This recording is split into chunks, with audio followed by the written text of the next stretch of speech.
57enne aggredisce con violenza l'ex. La donna finisce in ospedale e decide di denunciarlo. L'uomo qualche ora dopo si toglie la vita. Entrambi lavoravano per Veritas a Mestre. Dopo la violenta rissa in campo Santi Apostoli a Venezia, la paura e la rabbia dei residenti, il sindaco intervenga per limitare l'orario di quel kebab, dicono. Seconda giornata del G7 della giustizia a Venezia. Tra i temi toccati dal ministro Nordio, l'allarme per la potente droga diffusa tra i giovani, i pericoli dell'intelligenza artificiale e il sostegno incondizionato all'Ucraina. Finalmente finanziata la zona logistica semplificata di Venezia e Rovigo, ma non basta. Secondo il Partito Democratico servono contributi periodici per il rilancio produttivo delle ex zone industriali dei porti. È iniziata ufficialmente a Vicenza la 95esima durata nazionale degli alpini, previste oltre 400.000 persone nella 3 giorni, delle penne nere stasera alle 21 lo speciale. Al via la terza edizione di Millumino di Spezie che apre l'estate iesolana. Quest'anno sarà dedicata a Marco Polo a 700 anni dalla sua morte. Calcio, il Venezia stasera in campo alla Spezia per inseguire il sogno promozione nell'ultimo turno della stagione regolare.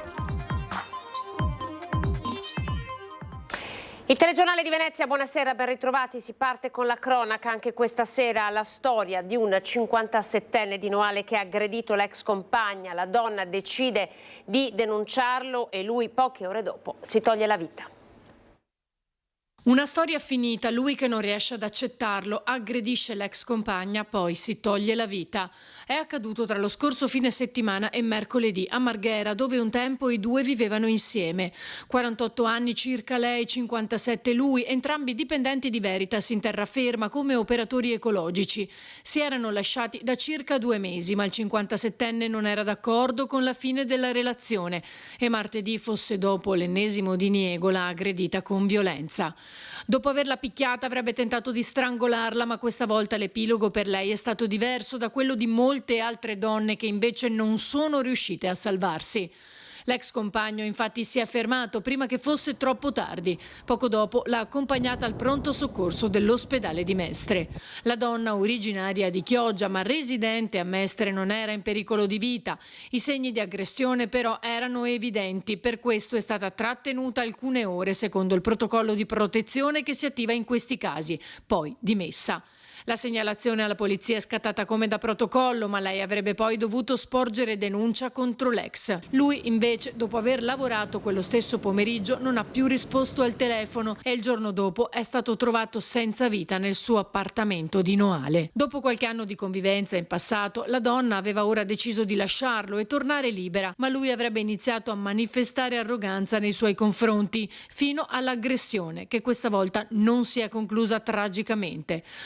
Certo, nel paese dell'uomo. Non si può dire al di fuori di quello che succede in una famiglia, in una casa, perché chi ha commesso o ha subito sa cos'è successo. Dal di fuori non si può forse dare un giudizio. È inutile secondo me. Non lo so le dinamiche, cioè per quello non mi sento proprio perché ci sono tanti aspetti. Non era amore, è che il mondo va a rotoli. Dopo la violenta rissa in campo Santi Apostoli, siamo a Venezia, la paura e la rabbia dei residenti che chiedono al sindaco Luigi Brugnaro di intervenire. Sangue e follia per la rissa terminata con 2 ferite a Venezia in campo Santi Apostoli è scoppiata perché un cliente del kebab non voleva pagare il conto della birra consumata poco prima e per questo ha utilizzato tavolini e sedie del vicino locale per sfasciare tutto, ferendo uno dei dipendenti e ferendosi a sua volta. Il fatto giovedì sera poco prima delle 21, oggi le tracce di sangue visibili in tutta l'area, sui masegni, cioè la pavimentazione, persino sulle panchine e su sigarette e mozziconi gettati a terra. Le testimonianze sul perché della pericolosità dei citati 2 locali dei residenti chiedono l'anonimato per paura di ritorsioni. Però il problema è appunto che questo bar, il Riccio, è aperto fino alle 3 di notte, il kebab all'1, a volte anche oltre, e abbiamo tutta la movida della Misericordia degli Ormesini che viene qui a farsi il penultimo, l'ultimo eccetera, e sono già molto alticci e agitati. A confermare la pericolosità di buona parte della gente della notte anche lo stesso kebabaro. E voi avete paura? Sì, è normale di rischio, no? Perché di vieni qua, perché qua perché il nostro odio adesso di legge qua, dopo alle 9 non puoi vendere birra, no? Noi non vendo birra. E quando arriva di loro perché non vendi? Perché quello fa casino. Residenti che chiedono un intervento a gamba tesa del sindaco Brugnaro. Vogliamo che vengano controllati i bar che segnaliamo e che riducano l'orario di chiusura. Restiamo a Venezia, seconda giornata del G7, tra i temi toccati dal ministro Nordio anche il sostegno incondizionato all'Ucraina. Lotta ai rischi derivanti dall'intelligenza artificiale con la manipolazione delle informazioni, pieno sostegno a Kiev e al popolo ucraino, lotta alla droga con il dilagare del fentanyl tra i temi trattati nella seconda e ultima giornata del G7 Giustizia a Venezia, presieduto dal nostro guardasigilli Carlo Nordio. È il rischio della manipolazione, perché l'intelligenza artificiale può creare una realtà che non è più nemmeno una realtà virtuale, è una realtà vera.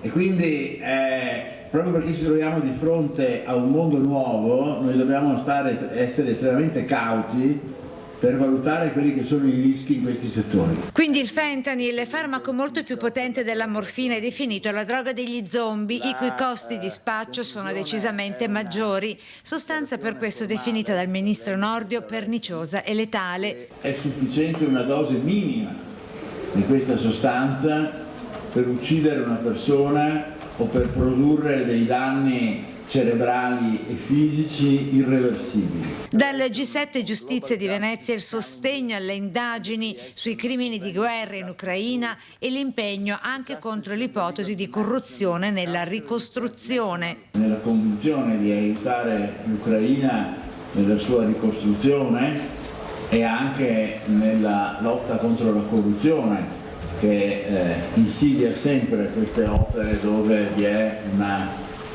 notevole impiego di denaro. 2 giorni di lavoro estremamente intenso, estremamente proficuo, estremamente amichevole e soprattutto conclusosi con una assoluta concordanza di visione. Finalmente finanziata la zona logistica semplificata, ma il Partito Democratico va all'attacco, dice non basta.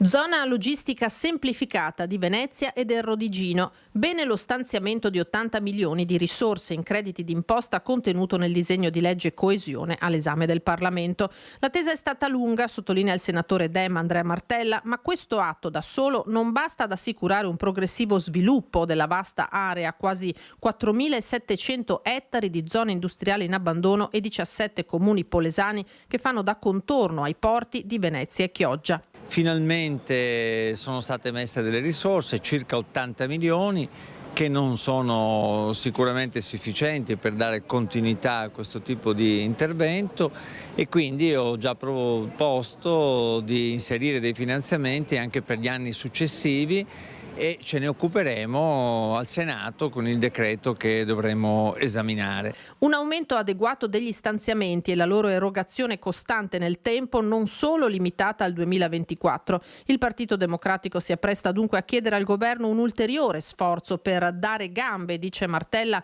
a questo strumento di rilancio produttivo del territorio, per completare il quale deve essere adottato in tempi celeri il decreto attuativo sul credito d'imposta e nominato il comitato di indirizzo che farà parte della regia di intervento. Il Veneto ha bisogno di essere, e soprattutto l'area di Venezia e del Rodigino, un luogo capace di attrarre nuove imprese e di favorire una nuova fase di sviluppo, e per questo l'abbiamo pensata, è un'occasione importante sia per l'impresa che per il mondo del lavoro, che non va persa. A Vicenza per la 95esima Donata Nazionale degli Alpini è iniziata finalmente, guardate, il primo evento della giornata.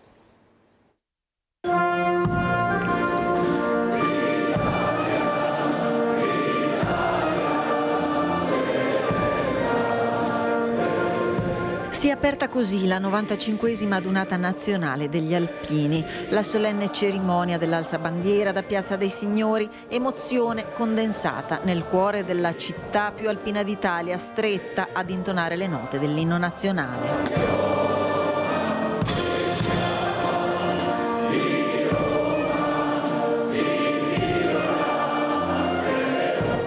Per onorare i caduti, la cerimonia è avvenuta in collegamento con i 4 sacrari della provincia e con una postazione sul Monte Ortigara.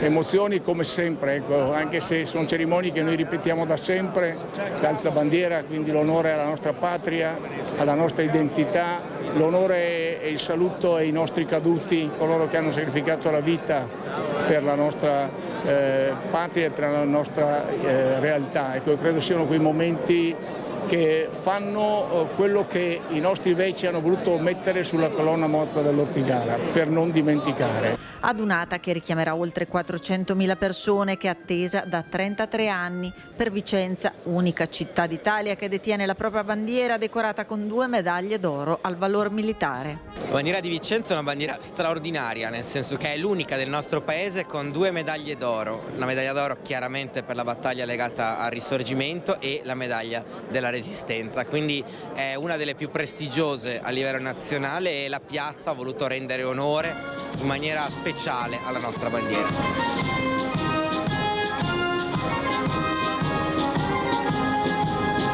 Ebbi modo proprio nei preparativi di questa 3 giorni di adunata di affermare che scriviamo una pagina della storia di Vicenza. Così sicuramente sarà, ecco, l'affluenza anche dei cittadini sta a testimoniare, uno, quanto siano ben amati gli alpini, in secondo luogo, ecco, quanto, ecco, la partecipazione del tessuto sociale è partecipativo e quindi è molto molto vicino non solo alla città ma, ecco, a tutto il mondo alpino. Inizia dunque la festa dell'adunata questa sera alle 21, andrà in onda uno speciale alpini per raccontare le emozioni di questa prima giornata. Domani invece dalle 11 la lunga diretta che racconterà i momenti ufficiali dell'adunata alternandoli con le storie degli alpini dagli accampamenti e delle città.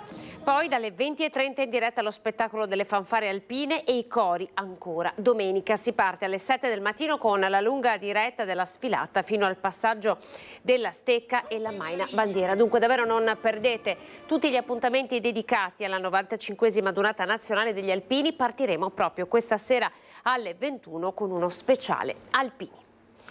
Il nuovo presidente della Biennale di Venezia, Pierangelo Buttafuoco, ha confermato la nomina di Alberto Barbera come direttore artistico del settore cinema anche per le edizioni 2025 e 2026. La Mostra Internazionale d'Arte Cinematografica di Venezia, il suo fuoriclasse, il direttore Alberto Barbera, il presidente della Biennale di Venezia Pierangelo Buttafuoco ne ha annunciato oggi la conferma come direttore artistico del settore cinema della Biennale anche per le edizioni 2025 e 2026 del Festival. Il suo incarico, deliberato dal precedente CDA, sarebbe altrimenti stato in scadenza tra pochi mesi, subito dopo la fine della prossima mostra del cinema.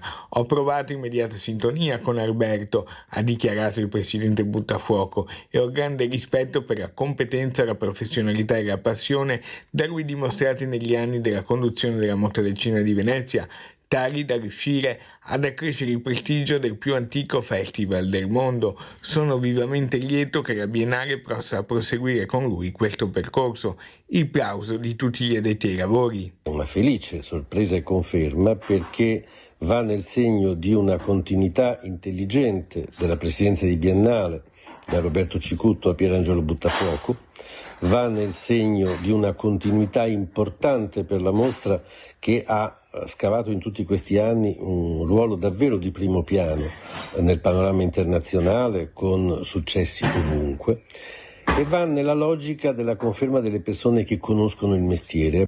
Giorgio Cosetti, delegato generale delle giornate degli autori, aggiunge ancora: abbiamo sempre lavorato in uno spirito di leale e collaborativa competizione, e questo è il dovere e il mestiere delle giornate rispetto alla mostra, e in questo senso il rapporto con Alberto e con il suo staff è fondamentale ed è sempre stato molto bello, e quindi sono certo che proseguirà con lo stesso stile nei prossimi mesi e nei prossimi anni. Siamo giunti alla terza edizione di Millumino di Spezie, apre l'estate iesolana, quest'anno sarà dedicata a Marco Polo, ai 700 anni dalla sua scomparsa. Una sfilata in costume farà rivivere le atmosfere del Milione e le emozioni vissute da Marco Polo, che dalla Cina portò spezie sconosciute. Non si poteva scegliere tematica migliore quest'anno per la terza edizione della manifestazione Millumino di Spezie, che apre l'estate iesolana. Spezie dunque a tutto campo, un'occasione per approfondirne l'uso in cucina, nella liquoristica, nella mixologia, nell'ambito ludico-ricreativo. Ci saranno poi dei dibattiti, degli incontri, dei laboratori per i bambini e inoltre una grande mostra con oltre 150 tipi di spezie provenienti da tutto il mondo, questo mondo variegato, profumato e specialissimo delle spezie. Sabato in programma la gara dei mangiatori di peperoncino che si sfideranno per la qualificazione del campionato italiano, e domenica molte altre iniziative, tra cui la mostra Spezie dal mondo con oltre 150 tipi di aromi, tra i più antichi e pregiati come il rabarbaro, lo zafferano, rari e varietà di pepi africani, asiatici e indiani. La manifestazione itinerante toccherà le principali città venete e italiane.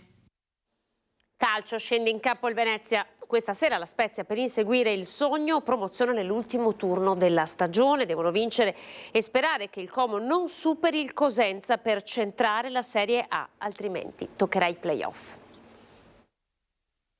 Una notte per continuare a inseguire il sogno della promozione diretta in Serie A per il Venezia Football Club. Questa sera gli uomini di Paolo Vanoli, terzi in classifica, saranno di scena al picco di La Spezia, con l'obbligo di vincere a tutti i costi e confidare che il Como non batta il Cosenza per raggiungere il secondo posto, che significa la promozione diretta nella massima serie. Dal ritiro di Lerici, poco prima di salire sul pullman che portava la squadra allo stadio, il direttore sportivo Filippo Antonelli confidava il suo stato d'animo. Abbiamo ancora 2 strade per accedere al nostro sogno. Uno è la promozione diretta che verrà giocata questa sera, e uno, se non sarà, attraverso i playoff. Quindi va riconosciuto il grande lavoro fatto dall'allenatore e questi ragazzi e dalla società. Siamo tutti uniti e mentalizzati nel giocare questa gara. Si gioca alle 20:30, a sostenere la squadra al picco ci saranno circa 450 tifosi, compreso il presidente Duncan Niederauer, arrivato appositamente questa mattina dall'America. Non riuscisse il raggancio al secondo posto, il 20 maggio la prima semifinale dei playoff.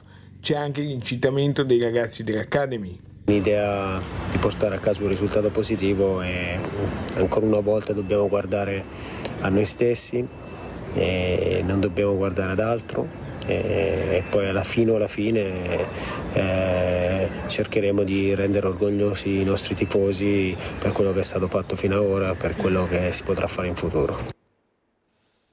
Siamo dunque alla chiusura del nostro telegiornale. Non perdete davvero questa sera lo speciale dedicato agli alpini, che di fatto inizia con il racconto della 95esima adunata nazionale e va a precedere la lunga diretta di domenica, che inizierà alle 7 del mattino. Siamo alle previsioni del tempo, dopo di noi TG Treviso. Grazie per essere stati in nostra compagnia, arrivederci.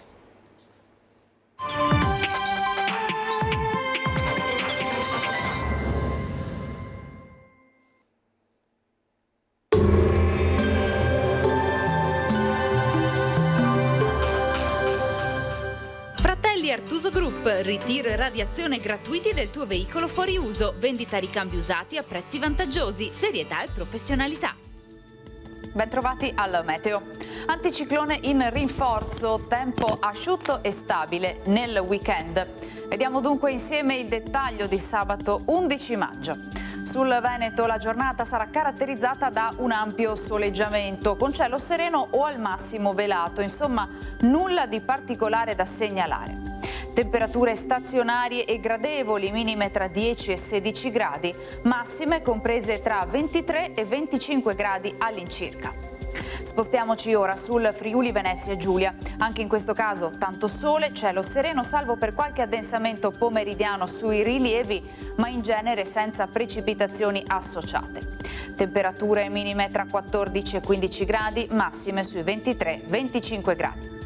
Infine diamo uno sguardo alla situazione del Trentino Alto Adige. Dopo il dissolvimento di locali nubi basse, il tempo sarà abbastanza soleggiato.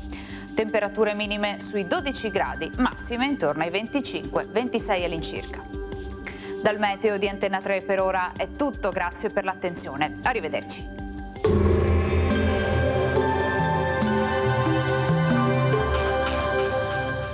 Fratelli Artuso Group, ritiro e radiazione gratuiti del tuo veicolo fuori uso, vendita ricambi usati a prezzi vantaggiosi, serietà e professionalità.